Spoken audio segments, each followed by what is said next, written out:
안녕하세요. 미국 주식하는 임겐입니다. 오늘 미국장 한번 보겠습니다. 구독과 좋아요 부탁해요. 오늘은 3대 지수 모두 혼조세로 마감했습니다. 다우는 0.4% 상승을 했고 S&P 500은 0.27% 하락 마감했습니다. 그리고 나스닥은 오늘 1.34% 하락으로 마감했는데요. 주요 기업을 보시면 빅테크 기업들의 하락세가 눈에 띄었습니다. 애플은 오늘 1.19% 하락을 했고 마이크로소프트와 구글 역시 1% 이상 하락을 했습니다. 그리고 테슬라는 오늘 3% 하락으로 마감했는데요. 반도체 섹터를 보시면 엔비디아가 4.5% 하락을 했고 AMD 역시 2% 이상 하락을 했습니다. 반면에 아래 보이시는 은행주는 오늘 2% 가까이 상승을 했습니다. 오늘 시장은 높아진 긴축 우려에 금리에 민감한 기술주의 매도세가 잇따르면서 나스닥은 급락을 했습니다. 이날 미국 10년물 국채 금리는 2.7%까지 치솟았고 최근 6일 동안 상승을 하는 모습을 보여줬습니다. 미국 10년물 국채는 물량이 많은 글로벌 장기 시장 금리의 벤치마크입니다. 이러한 10년물 금리 흐름에 따라 주택담보대출 등의 주요 금리들이 직접 영향을 받고 있는 모습을 보여주고 있는데요. 최근 금리가 치솟는 건 시장이 연준의 공격 긴축에 가격을 매기고 있기 때문입니다. 연준의 3월 FOMC 정례 회의 의사록을 보면 올해 기준금리를 3% 안팎까지 올릴 수 있다는 관측이 나오고 있습니다. 이로 인해 장기금리가 3에서 4%대로 추가 상승을 하는 것은 이제 시간 문제라고 생각이 듭니다.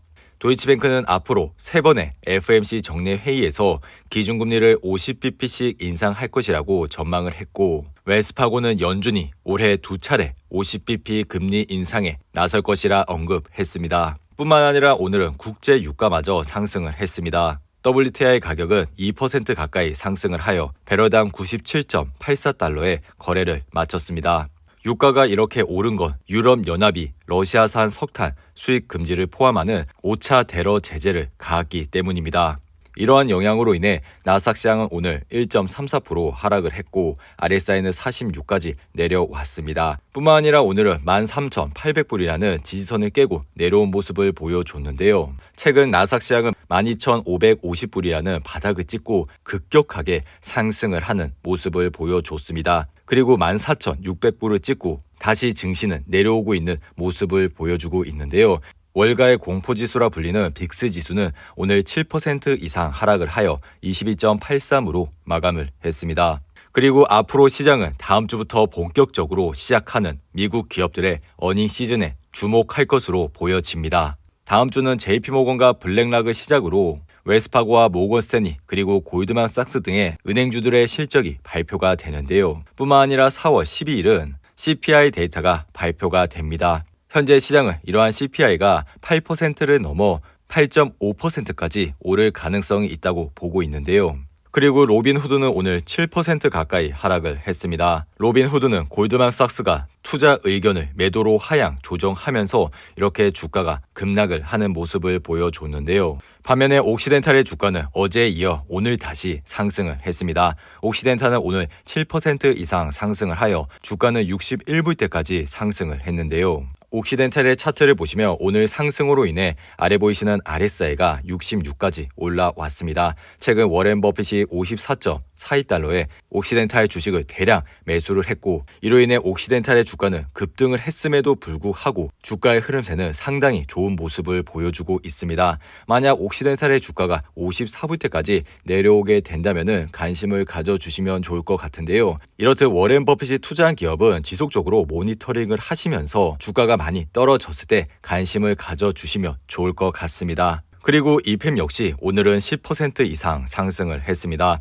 이팸은 최근 러시아에서 운영을 중단할 것이라고 발표한 이후 이렇게 급등으로 마감을 했습니다. 그리고 크로고는 오늘 3% 가까이 상승을 했습니다. 최근 뱅크 오브 아메리카에서 크로고의 주식을 중립에서 구매로 업그레이드를 한 이후 이렇게 주가는 3% 이상 상승을 했는데요. 뱅크 오브 아메리카는 크로고가 식품 가격 인상 비용을 고객에게 전가할 수 있다는 내용을 발표한 이후 이렇게 주가는 좋은 흐름세로 마감을 했습니다. 크로고의 차트를 보시면 오늘 상승으로 인해 아래 보이시는 RSI는 78까지 올라왔습니다. 최근 크로고 역시 실적 발표 이후 급등을 하면서 이렇게 주가가 큰 폭으로 상승을 했는데요. 지속적으로 말씀을 드리는 거지만 이렇게 RSI가 70 이상일 때부터는 주식은 과열이 됐다고 생각을 해주시면 좋을 것 같은데요. 항상 주가는 떨어졌을 때 관심을 가져주시기 바라고요. 크로고 역시 워렌 버핏이 지속적으로 매수를 하고 있는 기업 중에 하나입니다.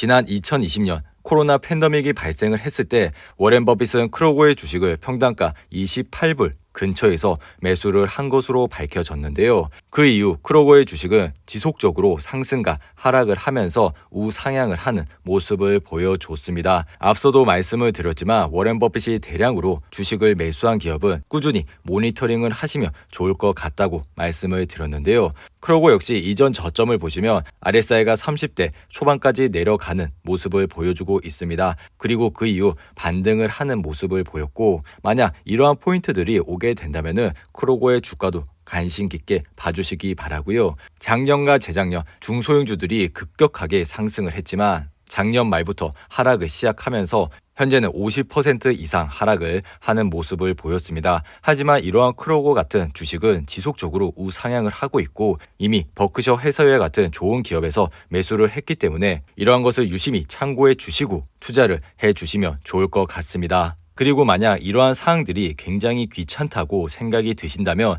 버크셔 해서웨이 주식을 사시면 되는데요. 버크셔 해서웨이 차트를 보시면 현재 지속적으로 우상향을 하는 모습을 보여줬습니다. 하지만 최근 아래 보이시는 RSI가 70을 넘어가면서 주식은 다소 과열이 된 상태로 나타났는데요. 아무리 버크셔 해서웨이 주식이 좋다고 한들 이렇게 올랐을 때 투자를 하시는 것보다 항상 떨어졌을 때 관심을 가져주시기 바랍니다. 그리고 HP는 오늘 3% 이상 하락을 했습니다. 최근 UBS가 HP의 주식을 매수해서 중립으로 하향 조정한 이후 오늘은 이렇게 3% 이상 하락을 했습니다. 그리고 스파이는 오늘 0.27% 하락으로 마감했습니다. 스파이는 오늘 하락으로 인해 아래 보이시는 RSI가 51로 마감을 했는데요. 작년과 재작년 개별 주식을 하시면서 시장의 수익률을 이기시지 못하셨던 분들은 올해라도 스파이와 같은 좋은 ETF에 매달 적립식으로 투자를 해주신다면 앞으로도 좋은 수익을 얻으실 수가 있다고 생각이 드는데요. 하지만 이러한 방법 말고 최근 이러한 저점에서 분할 매수를 하시게 된다면 조금 더 좋은 수익을 얻으실 수가 있겠죠. 하지만 시장에 이렇게 공포감이 왔을 때 막상 매수를 하시기가 굉장히 어렵습니다.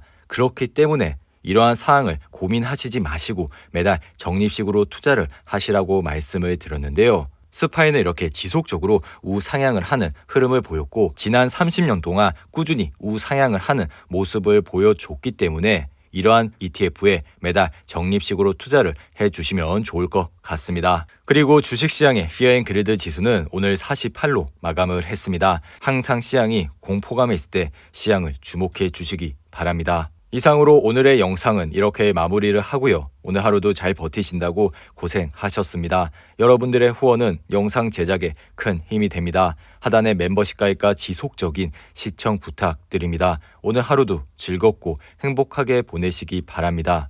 감사합니다.